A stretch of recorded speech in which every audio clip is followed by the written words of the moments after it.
He took his sister to dinner, then tipped me $500 for being pretty. My coworker called me out, said I was enabling creeps. Now I can't shake the guilt. In the bustling heart of the city, where the neon lights danced with the shadows of the night, stood a quaint little restaurant named the Cozy Nook. It was a place where the aroma of freshly baked bread and simmering stews melded with the murmur of conversations and the clinking of silverware. A young waitress named Emily, with hair the color of autumn leaves and eyes that sparkled like morning dew, moved gracefully between the tables, balancing trays laden with food and dreams of a quiet life outside the concrete jungle. On this fateful Friday evening, Emily was caught off guard when a particularly handsome man, with a smile that could melt the chilliest of hearts, sat at her station with a woman who bore a striking resemblance to him. They were a peculiar pair, dressed to the nines and oozing an air of sophistication that seemed almost out of place in the casual dining spot. As she approached, she felt a peculiar mix of excitement and dread, unsure if the night was going to unfold as a fairy tale or a horror story. Summary to the power of one: in the Cozy Nook, Emily, a young waitress, encounters an unusually well-dressed middle-aged couple, the man being very handsome but with a creepy vibe. He makes her feel uncomfortable, yet she can't ignore the potential for a generous tip. The man, who introduced himself as Marcus, had a way of speaking that was as smooth as the whiskey he ordered. His sister, Victoria, was quieter, her eyes often flickering to the side as if she was watching a silent film play out in the corner of the room. Their meal was filled with laughter that seemed forced, and glances that spoke volumes without a single word exchanged. Emily felt a knot in her stomach, an unshakable sense that something wasn't quite right about the pair, but she brushed it off as her overactive imagination playing tricks on her.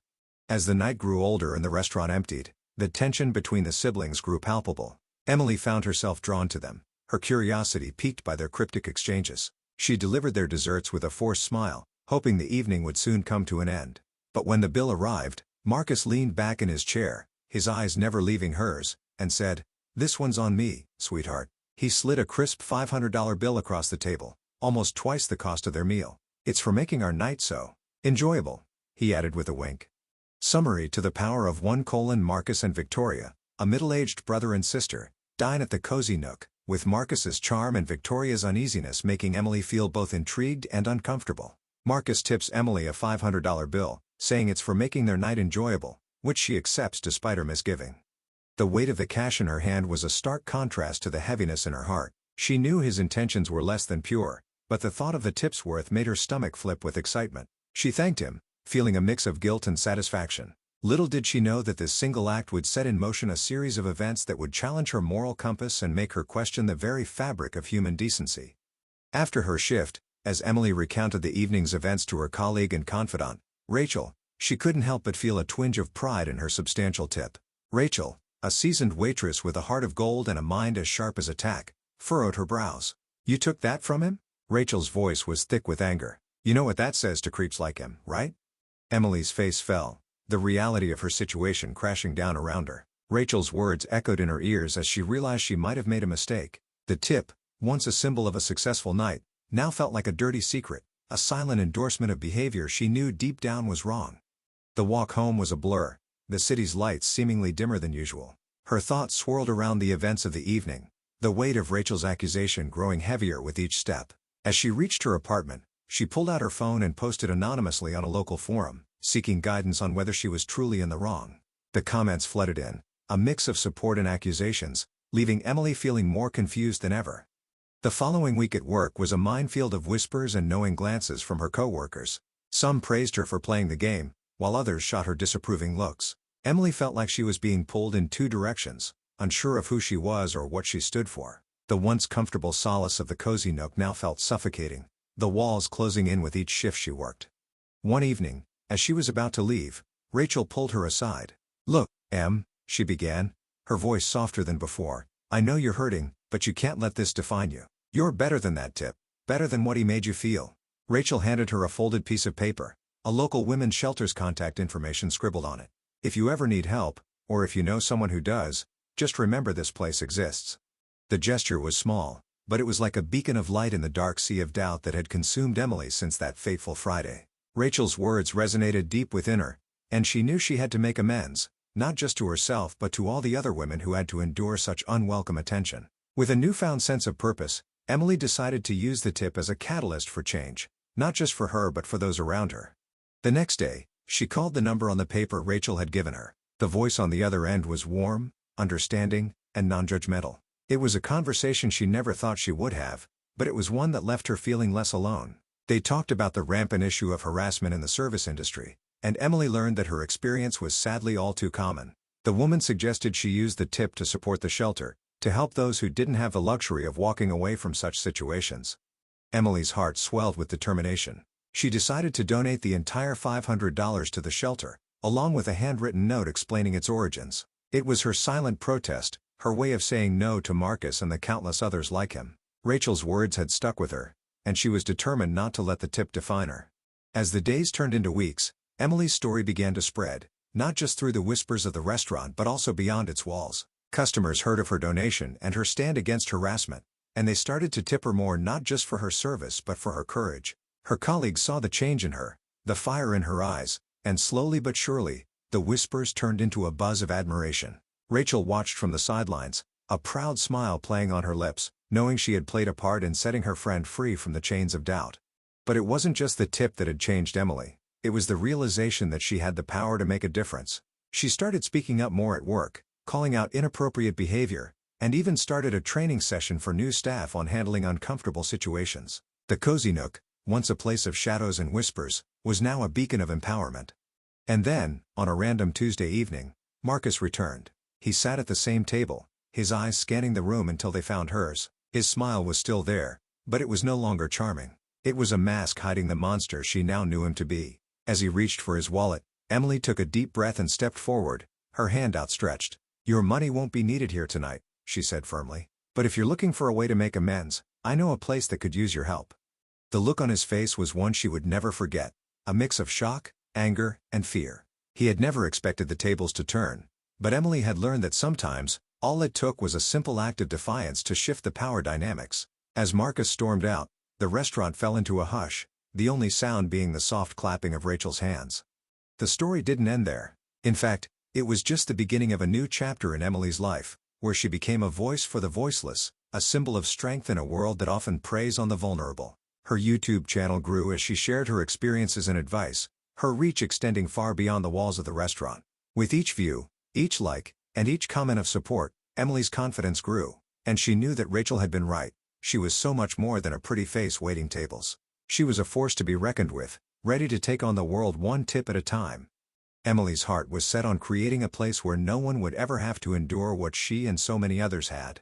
With the help of her newfound community of supporters and a small loan from Rachel, she set out to open Haven's Kitchen.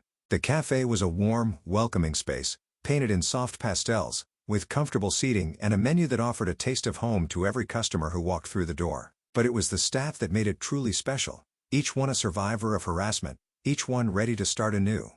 The cafe quickly became a sanctuary for those who had been through the storm, a place where they could share their stories, heal, and grow. Emily trained her employees not just in the art of hospitality but also in the art of standing up for themselves. She taught them that their worth was not measured by the size of their tip but by the size of their heart. They served more than just coffee and cake, they served hope and dignity with every meal. Word of Haven's Kitchen spread like wildfire. The local news picked up the story, and soon, people from all walks of life were flocking to the cafe. They didn't just come for the food, they came to show their support, to be a part of the movement. Business was booming, and the tips grew, but not because of Emily's beauty or because of any inappropriate behavior. They grew because her customers knew that every penny went towards supporting a cause they believed in. One night, as Emily was closing up, a young girl with tear-stained cheeks and trembling hands approached her. She had seen the news, she said, and recognized the courage in Emily's eyes. "I used to work at a place like that," she whispered. "But now, I want to work here, where I know I'll be safe." And just like that, another soul found refuge under the warm embrace of Haven's Kitchen. Emily looked around at her team, their faces glowing with pride and resilience. She knew that she had made the right choice, turning her own pain into a place of healing for others. The cafe was no longer just a business, it had become a beacon of hope, a testament to the indomitable human spirit.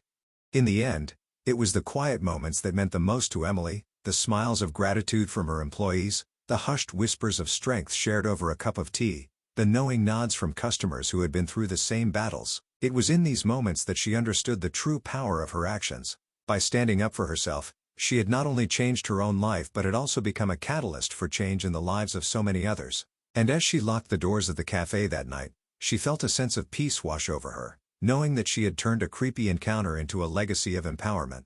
The next morning, she found a letter in her mailbox, sealed with a mysterious wax seal. The sender's name was not on the envelope, but the contents left her trembling. It was a proposal from an anonymous donor, someone who had been deeply moved by her story and the work she had done at Haven's Kitchen. They offered to invest a substantial sum of money to turn her vision into a reality, a chain of cafes across the city, each one a bastion of safety and support for those who had suffered in the service industry. The offer was almost too good to be true, and Emily read the letter over and over, her heart racing. Rachel was the first to hear the news, and she squealed with excitement. "You're going to change the world, Em," she exclaimed, her eyes wide with wonder. But Emily knew that it wasn't just her, it was the collective strength of every woman who had ever felt objectified or belittled, every voice that had been silenced, every hand that had ever been forced to accept a tip that came with unwanted attention. They worked tirelessly, day and night, to plan and build the first franchise of Haven's Kitchens. The donor remained anonymous, preferring to work behind the scenes, providing guidance and resources without ever seeking the limelight. Emily knew that she had been given a gift, a chance to create something beautiful from the ashes of a terrible experience. And with every new location that opened, she felt the weight of her past lift a little more, replaced by the warmth of a future she had never dared to dream of. The franchise grew rapidly, each new cafe more stunning than the last. They became landmarks, known not just for their delicious food and welcoming atmosphere but also as a symbol of the fight against harassment. The staff, all survivors themselves, were the heart of the operation, their courage and resilience shining through in every cup of coffee poured and every story shared. And as the brand expanded, so did the ripples of change, inspiring other businesses to follow suit, to create spaces where people could work without fear of being reduced to objects for someone else's amusement. The story of Haven's Kitchen became a beacon of hope in the city, and Emily's face, once just a pretty smile in the background of a news story, was now a symbol of strength. She had become the heroine she had always needed, and in doing so, had created a world where every woman could see a reflection of themselves. Her YouTube channel grew into a platform for her to share not just her story but the stories of her team and the countless others who had found refuge within the walls of Haven's Kitchen. And as the lights of the city grew brighter with each new day, so too did the flame of change, burning away the shadows of the past and illuminating a path to a brighter future. But Rachel watched from the sidelines, her heart swelling with pride but also with the quiet ache of her own untold stories. Emily's transformation had stirred something within her, a restlessness that whispered of the battles she had long buried. Her own past, filled with moments of pain and powerlessness, began to feel like a weight that she could no longer ignore. With every passing day, Rachel found herself drawn to the warm embrace of Haven's Kitchen, not just as a place of employment but as a sanctuary for her soul. One evening, after the rush of the dinner service had subsided, Rachel sat across from Emily, her eyes glistening with unshed tears. "I want to tell you something," she began, her voice shaking. "I've never talked about it before, but I think it's time." And so, she shared the story of her own experiences, the harassment and the fear that had haunted her for years. It was a moment of raw vulnerability that forged a bond between them that no amount of time or distance could ever break. Emily listened, her heart breaking for her friend and her own past echoing in Rachel's words. She knew then that Rachel was not just a confidant but a fellow warrior in the fight for equality. They decided to join forces, making Rachel a co-manager of Haven's Kitchen and a key advocate for the cause. Rachel brought her sharp wit and unyielding resolve to the table, turning their friendship into a powerful professional partnership that was unshakable. Together, they faced each challenge with grace and grit, turning every setback into an opportunity for growth. Rachel's insights and experience helped shape the policies and training that became the backbone of Haven's Kitchen, ensuring that every employee felt seen and heard. Her story became a beacon for others, and she used her voice to help shatter the silence that so often accompanied such experiences. The once anonymous donor revealed herself as a survivor who had found healing in their own way. She had watched Emily's journey and had been inspired to lend her resources to the cause. The bond that formed between the three of them was unbreakable, a testament to the power of shared experience and the desire to heal.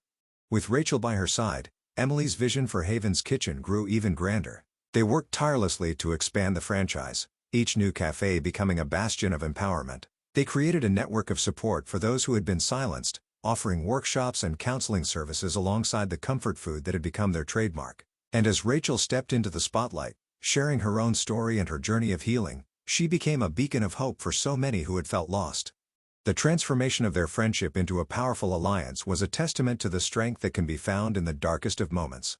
Through their shared experiences, Rachel and Emily had created something that transcended a simple business partnership. They had forged a bond that was a catalyst for change. And as they looked out upon the city that had once been so cold and unforgiving, they saw the warm glow of Haven's Kitchen spreading, a promise of a future where every person could live and work in safety and ding.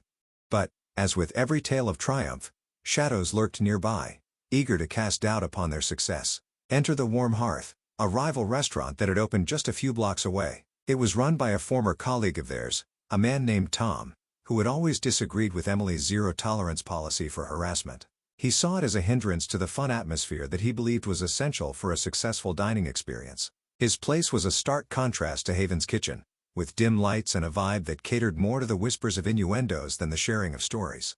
Tom had gathered a team of disenfranchised workers who felt that Emily's policies were too strict, too politically correct. They saw Haven's Kitchen as a threat to the easy money that came with turning a blind eye to inappropriate behavior. The opening of the Warm Hearth sparked a debate that echoed through the streets of the city, a debate that was as heated as the competition between the two establishments. The local press picked up on the story, pitting Emily's ethical stand against Tom's more lenient approach to customer service. The rivalry grew, but it was not just about the bottom line. It became a battleground for workplace ethics, a stage where the values of respect and dignity were pitted against the archaic norms of the service industry. Emily and Rachel knew they had to stand firm, to show that their way was not just a trend but a revolution. They hosted open forums, inviting Tom and his team to discuss their differences, hoping to shine a light on the importance of creating safe spaces for all. The community was divided, but the conversations were necessary, and slowly, the tide began to turn. Through the heated exchanges and the barbed words thrown across the dinner rush, something unexpected grew: understanding. Tom, who had once scoffed at the idea of a harassment-free workplace, started to see the toll it took on his employees, the way their spirits dwindled with every lewd comment or inappropriate touch. And Rachel, whose own past was a testament to the need for change, watched as the cracks in Tom's armor began to show. It was a dance of ideals, a delicate ballet of growth and reflection. One evening, as the two rival establishments faced off under the same moon, Tom approached Emily. His face was etched with a newfound seriousness, his eyes no longer filled with the smugness of a man who believed he was on the winning side. "I need to talk," he said, his voice low and sincere. And so, they did. The conversation was long and painful, filled with moments of accusation and defense, but it was also a conversation that neither of them would ever forget. They talked about their pasts, their fears, and their hopes for the future. They spoke of the industry they loved and the changes they both knew were necessary. And by the end of the night, as the last of the dishes were being cleared and the final lights dimmed, Tom extended his hand. "I've been watching you, Emily," he said. "I've seen the way you've changed things, the way you've given people hope. I think I was wrong." It was a confession that carried with it the weight of 1,000 unspoken truths. Rachel looked on, her heart swelling with a mix of surprise and triumph. The rivalry was far from over, but the battle lines had shifted. Tom proposed a truce, an agreement to support each other's businesses while also working together to improve the industry they both loved. It was a monumental moment, one that signaled a shift in the very fabric of the city's dining scene. The Warm Hearth began to adopt Haven's Kitchen's policies, and the two establishments became a united front in the fight against harassment. The story of Haven's Kitchen and the Warm Hearth became a tale of not just competition but of growth, a lesson in how even the most entrenched of adversaries could find common ground. The city watched as two different worlds collided and emerged stronger, their light shining brighter than any neon sign. And as the debates grew louder and the walls between them began to crumble, the seeds of change were sown in the hearts of those who had once been content with the status quo. The Warm Hearth, now under Tom's newfound enlightenment, became a place of reflection and reform. He implemented the same strict policies against harassment, much to the initial surprise of his staff. But as they saw the transformation in their coworkers and felt the burden of fear lifted from their shoulders, they began to understand the depth of Emily and Rachel's conviction. The whispers of doubt turned into conversations of hope, and slowly, the restaurant's atmosphere mirrored the warmth of Haven's Kitchen.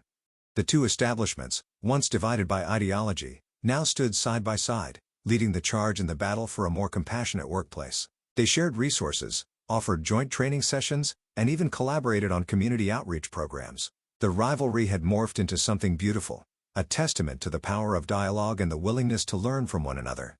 The press, which had once pitted them against each other, now heralded their partnership, turning their feud into a symbol of unity in the face of adversity. The city's diners took notice, and the business at both Haven's Kitchen and the Warm Hearth thrived as people flocked to support the cause. The tips grew, not because of beauty or fear, but because of the respect and dignity that resonated from every corner of both restaurants.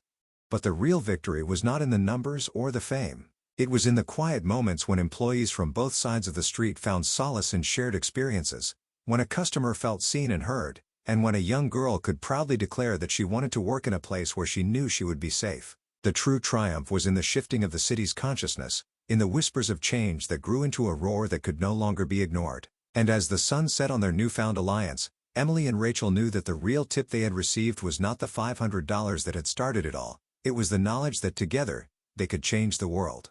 One evening, as Emily was about to lock up Haven's kitchen, a mysterious stranger entered the restaurant. He was tall, with piercing eyes that seemed to see right through her. He approached the counter with an air of urgency, his voice low and intense. "I need to speak with you," he said. "It's about something bigger."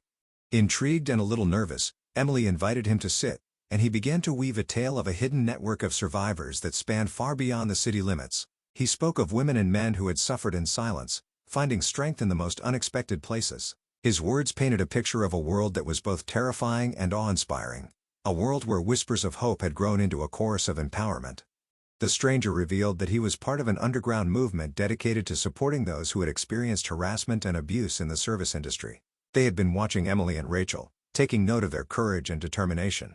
He slid a USB drive across the counter, his eyes never leaving hers. "This is for you," he said. "It contains the stories of those who can't speak for themselves, the blueprints for a revolution." The contents of the USB were a revelation, stories from across the country, each one more heartbreaking than the last. There were tales of survival, of strength, and of the indomitable human spirit. Emily and Rachel watched in awe as the screen filled with messages of thanks, of solidarity, and of a burning desire for change. The stranger had left them with a gift, but also a challenge, to take their mission nationwide, to be the voice for the voiceless, the hand that reached out to those still in the shadows. The decision was not an easy one, but as they sat in the quiet embrace of the empty restaurant, the answer was clear. They had the power to do more than just change their corner of the world. They could change the world itself. With trembling hands, they clicked play on the first video, their hearts pounding in unison with the unspoken promise to carry these stories forward. The screen flickered to life, and the face of a woman appeared. She spoke of her own journey, of the fear and the pain, but also of the strength she had found in the most unlikely of places, a small cafe with a big heart called Haven's Kitchen. Her words were a call to arms, a plea for unity in the face of a system that had failed them all. And as Rachel wrapped an arm around her, Emily knew that this was not just their fight anymore. It was everyone's fight. The next day, they called a meeting of their staff, their eyes gleaming with purpose. They shared the stranger's message and the contents of the USB, the room growing silent as the gravity of the situation settled in. But it was Rachel who broke the silence, her voice strong and clear. "We can't just keep fighting for our own corner," she said. "We need to fight for them all." The room erupted into applause, the energy palpable. They had a plan, a vision, and the unshakable belief that they could make a difference. With the support of their team and the anonymous donor who had become a silent partner in their quest, they set forth to expand Haven's Kitchen into a national franchise. Each new location would serve as a beacon of hope, a place where the whispers of change could become a deafening roar. The expansion was not without its challenges, but every setback was met with a new wave of determination. They faced pushback from those who didn't understand, who didn't want to see the industry change, but they pressed on. They held town hall meetings, rallies, and training sessions, sharing their knowledge and resources with anyone who would listen. They built a community that stretched from coast to coast, a network of survivors turned advocates, each one a spark in the dark. And as the lights of Haven's Kitchens grew brighter, so too did the shadows of their past recede. The tip that had once brought Emily to her knees had become the foundation for something so much greater, a movement that had taken on a life of its own. And through it all, she knew that Rachel was right beside her, a beacon of strength and wisdom, her confidant and her sister in arms. Together, they had turned a moment of weakness into a bastion of empowerment. And now, as the mysterious stranger's words echoed in their minds, Emily and Rachel knew that the universe had bigger plans for them. The USB contained a treasure trove of untold stories, a digital tapestry of pain and hope, woven together by a shared thread of survival. The stranger's identity remained a secret, but his message was clear. There were countless others out there, just like them, who needed a safe haven. The whispers of the night had grown into a symphony, a call to action that resonated through the very fabric of their being. The network was vast, a hidden web of souls bound by the silent suffering they had endured. Inspired by the trust placed in them, Emily and Rachel set to work. They spent countless hours researching, planning, and strategizing. They reached out to survivors, activists, and allies across the country, sharing their vision for a world where no one would ever have to accept a tip under such conditions again. And as they connected with these newfound friends, they realized that the change they sought was not just about their own healing, it was about dismantling a system that allowed such behavior to flourish. The expansion of Haven's Kitchen became a beacon of hope nationwide, a symbol of the collective strength that could emerge from the darkest of moments. Each new cafe was a declaration of war against harassment, a sanctuary for those who had been silenced for too long. The franchise grew, and with it, their influence. They began to see the ripple effects of their work in the policies of other restaurants, in the way customers treated staff, and in the growing conversations about consent and respect. But it was the whispers that remained the most powerful, whispers of gratitude from those who had found refuge in their cafes, whispers of solidarity from those who had once felt alone. These whispers grew louder with each new location, each new story shared, each new life changed. And as Emily and Rachel stood hand in hand, watching their empire of empathy spread, they knew that they were part of something much larger than themselves. They had started a revolution, one tip at a time.